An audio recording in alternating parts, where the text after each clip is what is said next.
I wish you well as you go. Plus, President William Ruto flags off the first 400 batch of police officers for the United Nations peace mission in Haiti, despite strong opposition from various groups. K24 Evening Edition begins right now. I'm Alan Owino. Our sign language interpreter for this session is Evelyn Wangoi. Now, Tuesday's nationwide shutdown by the Gen Z in protest of the Finance Bill 2024 will be on top gear despite intimidation, abductions and arrests. This is according to activists, among them Boniface Mwangi, who were today arrested and later released by DCI officers. At the same time, they've given President William Ruto an ultimatum of withdrawing the money bill in Parliament as the only negotiation they will recognize. Our reporter, Joel Chacha, now brings us the dramatic events of the day ahead of tomorrow's protests. Led by the former Chief Justice Dr. Willie Mutunga, activists among them Boniface Mwangi presented themselves before the DCI headquarters to inquire on the attempted abductions. We can't go home because these guys want to kill us. We can't go home. I want to go home to my family. If I've broken any law, arrest me. But don't abduct me. Don't chase us all over Nairobi at night trying to abduct us. What have we done wrong? Have we broken any law? We haven't broken any law. So why do they want to abduct us? Have you read Article 238 of the Constitution? Has any of you read that? Because if you have, abductions are unconstitutional. However, 30 minutes inside the DCI headquarters, they were arrested and in high-speed motorcade transferred to the Nairobi Area Regional Police Headquarters. Already a section of demonstrators had staged demos along Kiambu Road. Ruto must go! Ruto must go! After 4 hours of statement writing and interrogation, they were all released unconditionally with no charges pressed against them. Yale wanayoyafanya ni kujaribu kushika watu, kuwatisha kama wale wengine ambao wameachiliwa. Na sisi tunasema kuna mwenzetu Shadrack, hadi hivi sasa hajaachiliwa.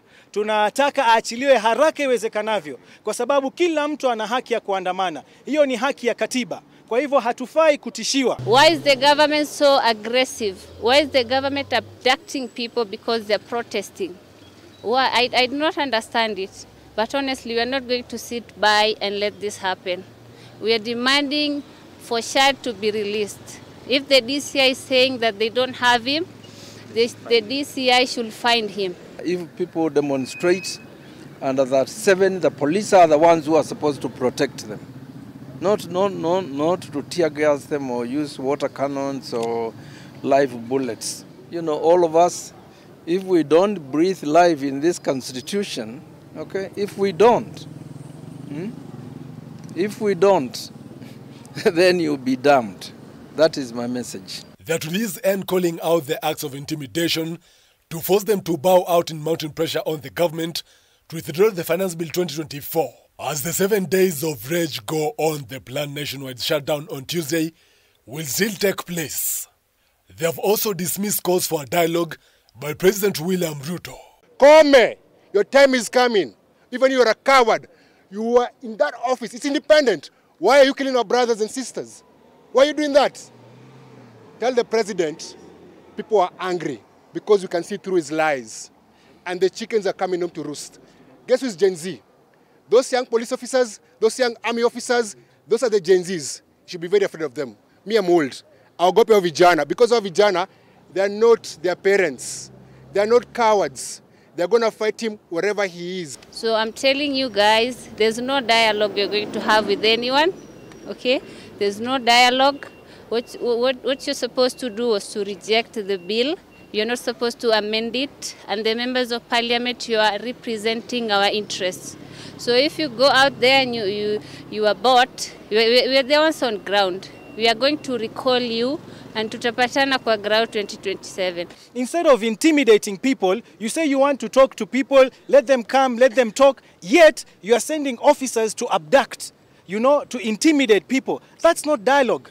Dialogue, you call people to the table. You don't forcefully pick them up or threaten them. The Law Society of Kenya, we are taking keen interest on the violation of human rights and fundamental freedoms, We have been collecting data, and we are proceeding to court to petition against specific officers, some whom have been taken on camera shooting people who have lost their lives in this protest. Joel Chacha, K24 TV, Nairobi.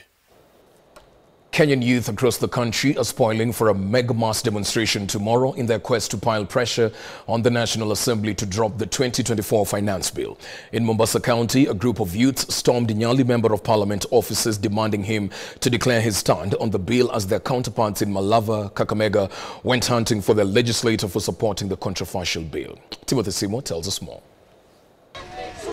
Nyali, Mombasa. A group of youth made their way to the constituency offices demanding audience from their legislator Muhammad Ali. Ali, who was missing in action again, was not in parliament during the second reading of the finance bill last week, and his silence has irked his constituents. Tumekuja hapa leo kwa sababu tunataka kujua amekuwa very vocal in other policies. Kwa nini kwa hili jambo la reject finance bill amenyamaza? They feel the legislator is playing neutral tricks after finding himself between a rock and a hard place. Mimi naomba kesho inshallah Mungu akuja leo hai na uzima ujitokeze tujue uko pamoja na wananchi au uko pamoja na rais. In Kilifi County, sand harvesters held demonstrations to add their voice to the controversial bill. They cite harsh economic times and believe the bill will only worsen an already bad situation. Kwa ufupi tuateseka tayari hivyo tulivyo tuateseka tena tuambiwa sijui tupige kura financial bill. Hawa bunge wetu tuliowachagua nao hao ndio tumewaamini wakifika kule watutetee. Hawa wakifika kule hata wanazidi kutuua kabisa watumalize. Ulikuja chini ukalia, ukatupamba na maneno mazuri mazuri, ukasema vijana watainuka. Wamama mboga watainuka. Maboda boda watainuka. Sisi ni mahasla. Similar scenes were replicated in Lamu and Lungalunga areas where the youth demanded their legislators to reject the bill that enters a critical stage this week. Sisi hatuko tayari na huo mswada kwa sababu sisi saizi tunateseka, watoto wako shule wanahitaji school fees. Kuna maboda boda na ni watoto wadogo wanahitaji pesa, pesa hakuna. In Malava constituency in Kakamega County, a group of youth baying for their legislators' blood stormed an event organized by Kakamega Women Representative Elsie Mhanda. They had hoped to find their Member of Parliament, Malulu Njendi, who supported the bill last week, but unfortunately, he was not present at the meeting. Sisi tunataka kujihusisha na viongozi ambao wanatetea raia. Hatutaki viongozi ambao wanakaa kwa maofisi na maboardroom. Young Kenyans across the country have vowed to join tomorrow's planned demonstrations against the bill in their droves. In Kisumu and Kisii counties, youth groups say they will not be cowed until their voice is heard, vowing to hand their legislators harsh political lessons at the ballot in the 2027 elections. We are not opposing this bill to please anyone. We are not opposing this bill just to record on TikTok. We are not opposing this bill to be seen on televisions and social media platforms. We are opposing this bill so that all Kenyans can have at least a standard of living which they desire. Timothy Simwa, K24 TV. Elsewhere, Interior Cabinet Secretary Kithure Kindiki has issued warnings and demands to Kenyans planning to protest tomorrow. Speaking hours before the anticipated Gen Z protests, Kindiki has warned that the law limits anyone who instigates violence and causes chaos to non-protesters. Meanwhile, he has assured that security officers will remain neutral and firm in enforcing the rule of law. The national security organs of our country shall remain neutral, apolitical, but firm in enforcing the law of our country, and no form of lawlessness is going to be entertained whatsoever. Ladies and gentlemen, those who wish to exercise their constitutional right can do so today, tomorrow, every day, because it is their right to do so. But they must also adhere to the rule of law. They must inform the police of their intentions to exercise this right. They must also inform the police of the routes they will take for purposes of providing escorts and ensuring that there is law and order during this constitutional expression. They must also notify the police the timings of their activities.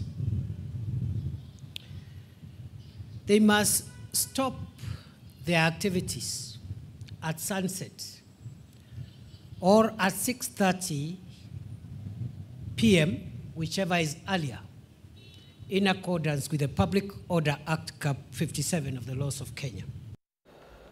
Legislators allied to the Azimio coalition have maintained that their stand on the Finance Bill 2024 resembles that of Kenyans, which is to reject the whole bill in totality. Speaking on Monday after a parliamentary group meeting, the members of parliament have reiterated that they will not present any amendments to the bill while promising to vote no. They have, at the same time, cautioned the government against the government terrorizing Kenyans who are in objection of the bill. The bill will once again be a subject of debate during the Committee of the Whole House, where amendments are set to be presented. We have resolved unanimously that our position to reject the bill in its entirety stands. And that is the position we are taking to the Committee of the Whole House tomorrow morning. And that position is going to remain up to the very end. In other words, we are basically with the majority of Kenyans in continuing to reject the Finance Bill 2024. Thank you. As a matter of fact, all our members who had proposed some amendments to the bill have been directed to drop them altogether. We have got nothing to do with the bill, and we shall reject it in its entirety. We stand in solidarity with the Kenyans who are being intimidated and demand that all law enforcement agencies respect the rights of Kenyans as enshrined in the Constitution. We are also aware that a statement has been issued this evening from the Interior Ministry. We want to advise them to stop scaring Kenyans for nothing.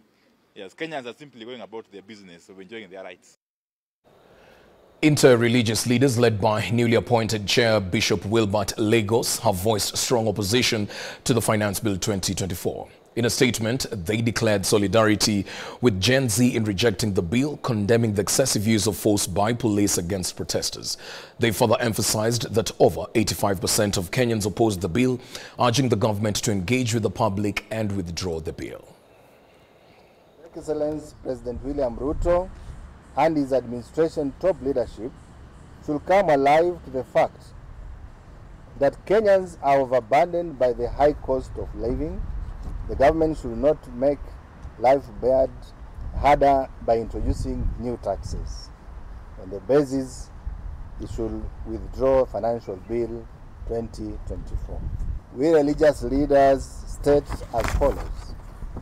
Inter-Religious Council is gravely concerned about the rising political temperatures and disconnect between the government and the people of Kenya.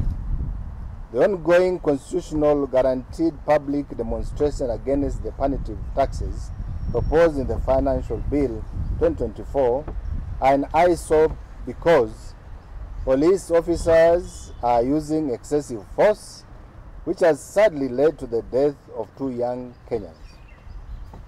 We condole with the families of the 2 who have lost their lives and ask Independent Police Oversight Authority to conduct speedy investigation to give the family. Well, we take a break right here on K24 Evening Edition. We'll be back with more updates in a short while.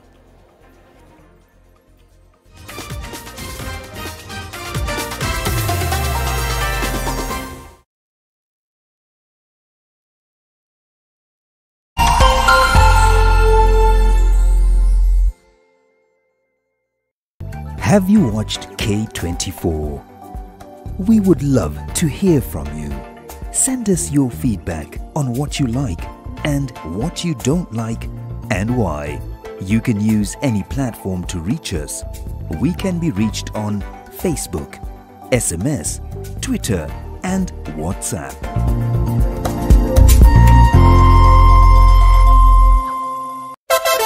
Wapwani mpo, Kilifi na Kwale tumewasili. Sasa unaweza burudika na Star Times DTT kila maeneo ya miji ya Kilifi na Kwale. Tumbuika na vipindi kemkem vya kusisimua katika station yetu mpya ya Rainbow TV Plus kuanzia Julai tarehe 1. Rainbow TV Plus, kina cha burudani. Wasiliana na customer care kwa nambari 0719 077 077 hivi leo. Upate taarifa zaidi pa kununua DTT Star Times decoder. Uenjoy zaidi ya channel 75 local na international.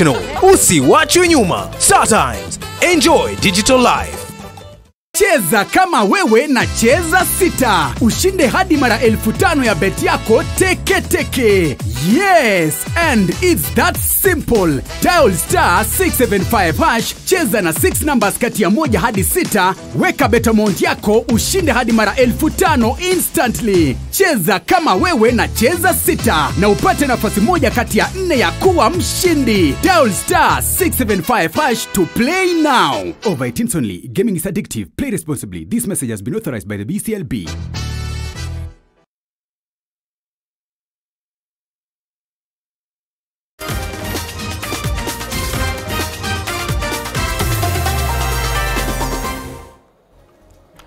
Welcome back.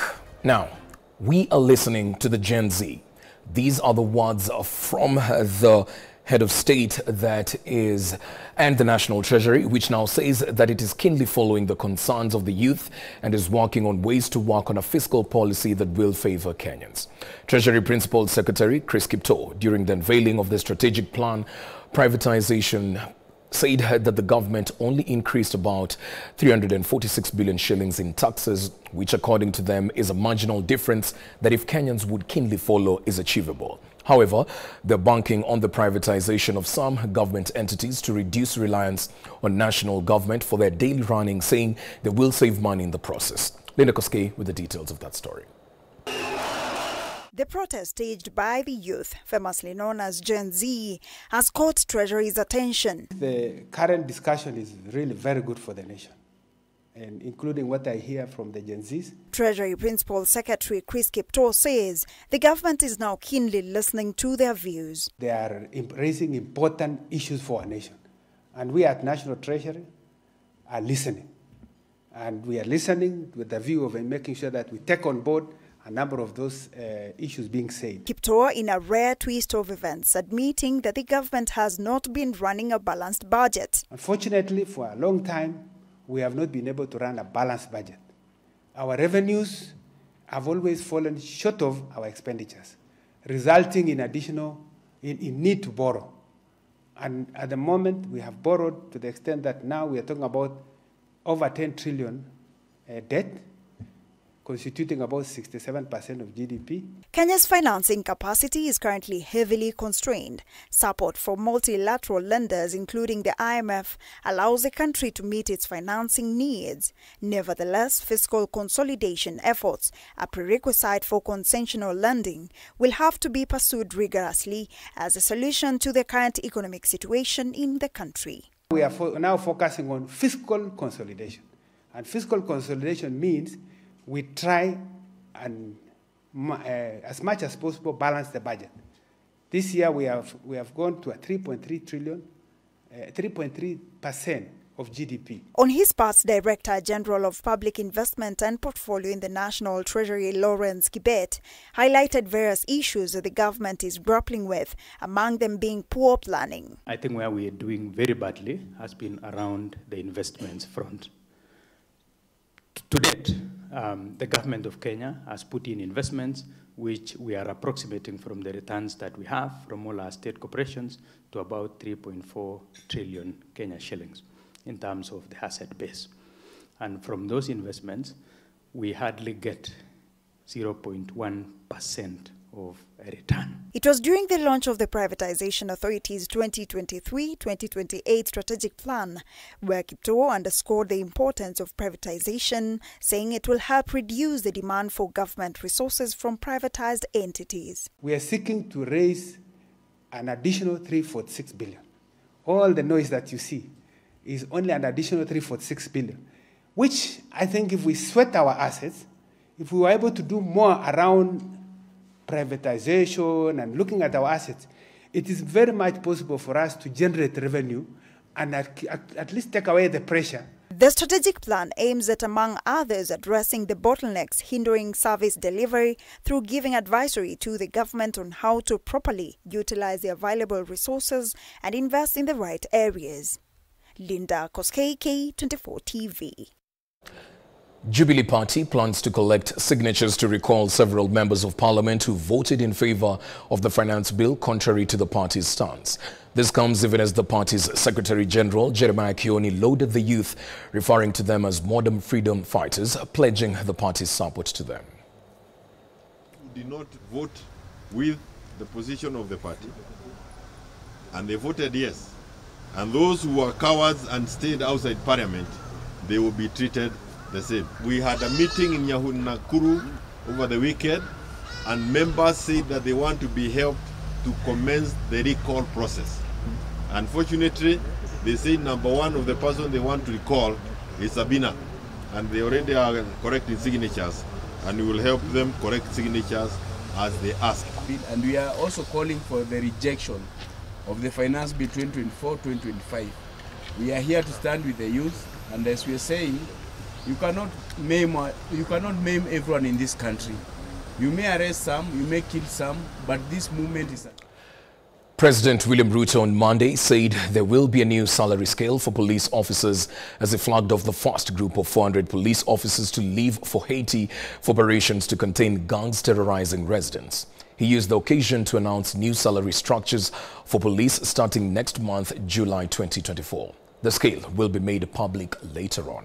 The event took place at the Administration Police Training Campus in Embakasi, where he handed over the Kenyan flag to the first batch of the 1,000 officers headed to Haiti. The group leaves for Haiti between June 24th to the 25th to lead a UN-backed mission to tackle gang violence.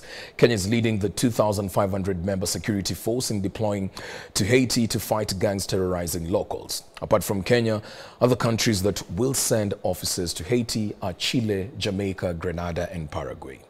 Including documenting operational protocols to guide you. You are undertaking a vital mission that transcends borders and cultures. Your presence in Haiti will bring hope and relief to communities torn apart by violence and ravaged by disorder. Both the Transitional Presidential Council and the Prime Minister have shared their expectations that you will support the Haitian police, National Police, in restoring public safety and security. As you perform this role, you are expected to embody the highest standards of integrity and professionalism, always bearing in mind that you are representatives of the mission's lead country and our ambassadors of stability and security as a country.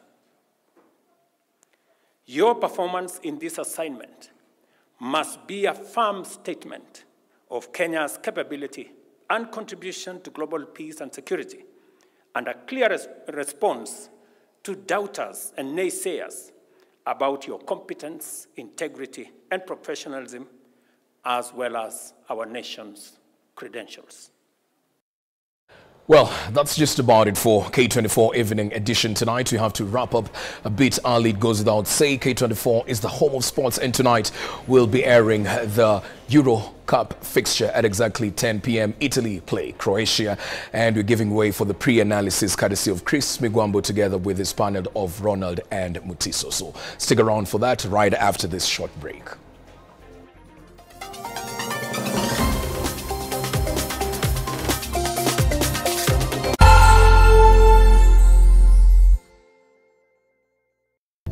Have you watched K24? We would love to hear from you. Send us your feedback on what you like and what you don't like and why. You can use any platform to reach us. We can be reached on Facebook,